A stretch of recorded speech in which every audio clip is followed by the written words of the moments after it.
একসময় শ্রীকৃষ্ণ এবং সুদামা খুব ভালো বন্ধু ছিলেন। তারা একসাথে শাস্ত্র পাঠ করতেন এবং হৃদয় মিলিয়েছিলেন। কিন্তু বড় হয়ে শ্রীকৃষ্ণ রাজা হয়ে গেলেন, কিন্তু সুদামা দরিদ্রই থেকে গেলেন। তাই একদিন সুদামার স্ত্রী বললেন, তুমি তো তোমার বন্ধু শ্রীকৃষ্ণের কাছে সাহায্য চাইতে পারো। তাই একদিন সুদামা ঠিক করলেন তিনি শ্রীকৃষ্ণের কাছে যাবেন, কিন্তু তিনি খুব লজ্জায় ছিলেন। তার কাছে কোনো মূল্যবান উপহার ছিল না।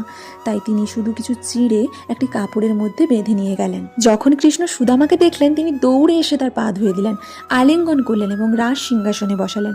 সুদামা লজ্জায় বলতেই পারলেন না তার সেই ছোট্ট উপহারটির কথা, কিন্তু কৃষ্ণ তা গ্রহণ করে আনন্দে খেতে লাগলেন। সুদামা আসলে তার প্রয়োজনের কথা বলতেও ভুলে গেলেন, কারণ তার হৃদয় আনন্দে ভরে গিয়েছিল।